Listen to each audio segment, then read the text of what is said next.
जय श्री कृष्ण। राधे राधे। आइए सुनते हैं वैष्णव एकादशी की कथा।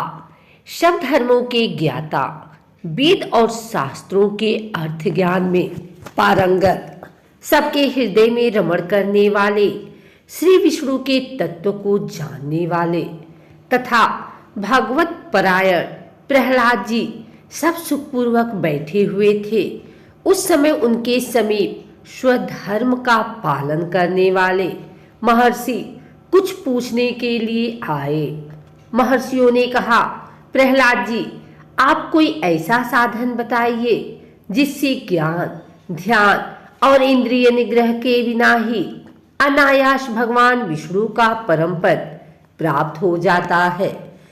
उनके ऐसा कहने पर संपूर्ण लोगों के हित के लिए उद्धत रहने वाले विष्णु भक्त महाभाग प्रहलाद जी ने संक्षेप में इस प्रकार कहा, महर्षियों, जो 18 पुराणों का सार से भी सारतर तत्व है, जिसे कार्तिकेय जी के पूछने पर भगवान शंकर ने उन्हें बताया था, उसका वर्णन करता हूँ, सुनिए। महादेव जी कार्तिकेय से बोले, जो कली में एकादशी की रात में जागरण करते समय वैष्णव शास्त्र का पाठ करता है, उसके कोटि जन्मों के किए हुए 4 प्रकार के पाप नष्ट हो जाते हैं। जो एकादशी के दिन वैष्णव शास्त्र का उपदेश करता है, उसे मेरा भक्त जानना चाहिए। जिसे एकादशी के जागरण में निद्रा नहीं आती तथा जो उत्साह पूर्वक नाचता और गाता है, वह मेरा विशेष भक्त है। मैं उसे उत्तम ज्ञान देता हूँ और भगवान विष्णु मोक्ष प्रदान करते हैं। अतः मेरे भक्त को विशेष रूप से जागरण करना चाहिए। जो भगवान विष्णु से वैर करते हैं, उन्हें पाखंडी जानना चाहिए। जो एकादशी को जागरण करते हैं और गाते हैं, उन्हें आधे निमेष में अग्निष्टोम तथा अतिरात्र यज्ञ के समान फल प्राप्त होता है। जो रात्रि जागरण में बार बार भगवान विष्णु के मुखारविंद का दर्शन करते हैं, उनको भी वही फल प्राप्त होता है। जो मानव द्वादशी तिथि को भगवान विष्णु के आगे जागरण करते हैं, वे यमराज के पास से मुक्त हो जाते हैं। जो द्वादशी को जागरण करते समय गीता शास्त्र से मनोविनोद करते हैं, वे भी यमराज के बंधन से मुक्त हो जाते हैं। जो प्राण त्याग हो जाने पर भी द्वादशी का जागरण नहीं छोड़ते, वे धन्य और पुण्यात्मा हैं। जिनके वंश के लोग एकादशी की रात में जागरण करते हैं, वे ही धन्य हैं। जिन्होंने एकादशी को जागरण किया है, उन्होंने यज्ञ, दान, गया श्राद्ध और नित्य प्रयाग स्नान कर लिया।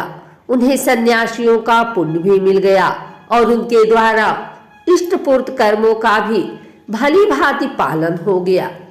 सदानंद भगवान विष्णु के भक्त जागरण सहित एकादशी व्रत करते हैं, इसलिए वे मुझे सदा ही विशेष प्रिय हैं।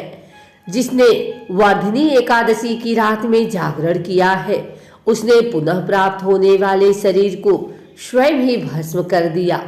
जिसने त्रिस्पृशा एकादशी को रात में जागरण किया है, वह भगवान विष्णु के स्वरूप में लीन हो जाता है। जिसने हरिबोधिनी एकादशी की रात में जागरण किया है, उसके स्थूल सूक्ष्म सभी पाप नष्ट हो जाते हैं। जो द्वादशी की रात में जागरण तथा ताल स्वर के साथ संगीत का आयोजन करता है, उसे महान पुण्य की प्राप्ति होती है। जो एकादशी के दिन ऋषियों द्वारा बनाए हुए दिव्य सूत्रों से ऋग्वेद, यजुर्वेद तथा सामवेद के वैष्णव मंत्रों से, संस्कृत और प्राकृत के अन्य स्रोतों से व गीत वाद्य आदि के द्वारा भगवान विष्णु को संतुष्ट करता है, उसे भगवान विष्णु भी परमानंद प्रदान करते हैं। जो एकादशी की रात में भगवान विष्णु के आगे वैष्णव भक्तों के समीप गीता और विष्णु सहस्त्र नाम का पाठ करता है, वह उस परम धाम में जाता है जहाँ साक्षात भगवान नारायण विराजमान है। पुण्यमय भागवत तथा स्कंद पुराण भगवान विष्णु को प्रिय है। मथुरा और ब्रज में भगवान विष्णु के बाल चरित्र का जो वर्णन किया गया है, उसे जो एकादशी की रात में भगवान केशव का पूजन करके पढ़ता है, उसका पुण्य कितना है यह भी नहीं जानता। कदाचित भगवान विष्णु जानते हैं। बेटा, भगवान के समीप गीत, नृत्य तथा स्तोत्र पाठ आदि से जो फल होता है, वही कली में श्री हरि के समीप जागरण करते समय विष्णु सहस्त्रनाम, गीता तथा श्रीमद् भागवत का पाठ करने से सहस्त्र गुना होकर मिलता है। जो श्री हरि के समीप जागरण करते समय रात में दीपक जलाता है, उसका पुण्य 100 कल्पों में भी नष्ट नहीं होता। जो जागरण काल में मंजरी सहित तुलसी दल से भक्ति पूर्वक श्री हरि का पूजन करता है, उसका पुनः इस संसार में जन्म नहीं होता। स्नान, चंदन, लेप, धूप, दीप, नैवेद्य और तांबूल, यह सब जागरण काल में भगवान को समर्पित किया जाए तो उससे अक्षय पुण्य होता है। कार्तिकेय, जो भक्त मेरा ध्यान करता है, वह एकादशी की रात्रि में श्री हरि के समीप भक्ति पूर्वक जागरण करे। एकादशी के दिन जो लोग जागरण करते हैं, उनके शरीर में इंद्र आदि देवता आकर स्थित होते हैं। जो जागरण काल में महाभारत का पाठ करते हैं, वे उस परम धाम में जाते हैं जहाँ सन्यासी महात्मा जाया करते हैं। जो उस समय श्री रामचंद्र जी का चरित्र 10 कंठ वध पढ़ते हैं, वे योगविद्ताओं की गति को प्राप्त होते हैं। जिन्होंने श्री हरि के समीप जागरण किया है, उन्होंने चारों वेदों का स्वाध्याय, देवताओं का पूजन, यज्ञों का अनुष्ठान तथा सब तीर्थों में स्नान कर लिया है। श्री कृष्ण से बढ़कर कोई देवता नहीं है और एकादशी व्रत के समान दूसरा कोई व्रत नहीं है। जहाँ भागवत शास्त्र है, भगवान विष्णु के लिए जहाँ जागरण किया जाता है और जहाँ शालिग्राम शिला स्थित होती है, वहाँ साक्षात भगवान विष्णु उपस्थित होते हैं।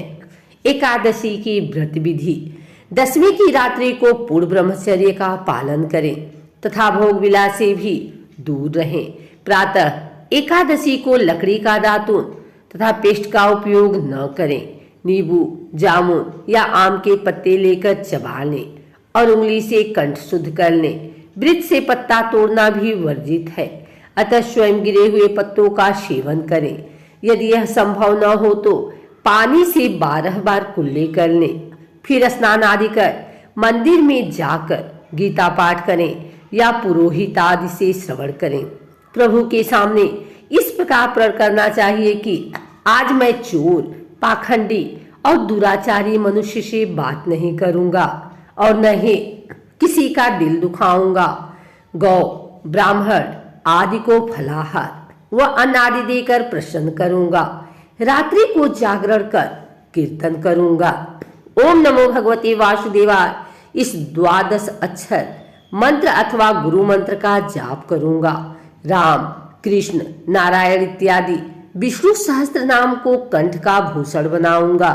ऐसी प्रतिज्ञा करके श्री विष्णु भगवान का स्मरण कर प्रार्थना करें कि हे त्रिलोकपति, मेरी लाज आपके हाथ है, अतः मुझे इस प्रण को पूरा करने की शक्ति प्रदान करें।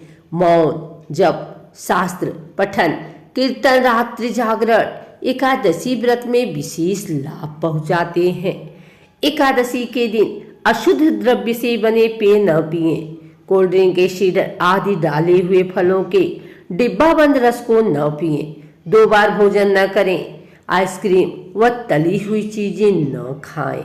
फल अथवा घर में निकाला हुआ फल का रस अथवा थोड़े दूध या जल पर रहना विशेष लाभदायक है।